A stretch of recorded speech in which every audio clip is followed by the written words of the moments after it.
నమస్కారం అండి. నా పేరు వెంకట సుబ్బయ్య. నేను నెల్లూరు వినాయకుల్లో బిహేవియర్ థెరపిస్ట్‌గా వర్క్ చేస్తూ ఉన్నాను. ప్రీవియస్ బ్యాక్ మనకి ఇక్కడ నమీస్ తక్షక్ అనే కిడ్ ఇక్కడ జాయిన్ అవ్వడం జరిగింది. సో తను వచ్చేసి బిహేవియర్ థెరపిస్ట్, అలాగే మిగిలిన ఓటీ, స్పీచ్ తీసుకోవడం జరిగింది. సో స్టార్టింగ్‌లో తన యొక్క ఎబిలిటీ స్కోర్ వచ్చేసి 331.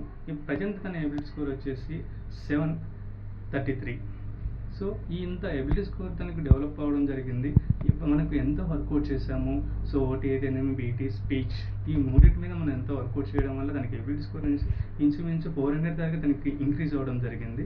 సో అలాగే మన వాళ్ళు తనకి ఏది నీడ్ ఉంది, ఎలా ఉంది అనేది మనకి ఎబిలిటీ స్కోర్ చేయడం వల్ల మనకు ఏ థెరపీ తనకు నీడ్ ఉంది అనేది కూడా మనకు క్లారిటీగా తెలిసేసి మనం వాటి మీద కరెక్ట్గా వర్కౌట్ చేయడం వల్ల వాళ్ళకి ఇంత ఎబిలిటీ స్కోర్ రావడం జరిగింది. సో దీనివల్ల పేరెంట్స్ కూడా చాలా హ్యాపీగా ఫీల్ అవుతూ ఉన్నారు. ఇంత తక్కువలోనే మనకు ఎబిలిటీ స్కోర్ చేయడం వల్ల వాళ్ళకి ఎంత ఇంక్రీజ్ అయిందో తన ఎబిలిటీ, అలాగే తనకి ఎంత ఇంప్రూవ్మెంట్ కనపడిందో మనము క్యాలిక్యులేషన్ చేసి వాళ్ళకి పర్టికులర్గా చెప్పడం వల్ల, సైంటిఫిక్గా నిరూపించడం వల్ల పేరెంట్స్ చాలా హ్యాపీగా ఫీల్ అవుతూ ఉన్నారు. Thank you.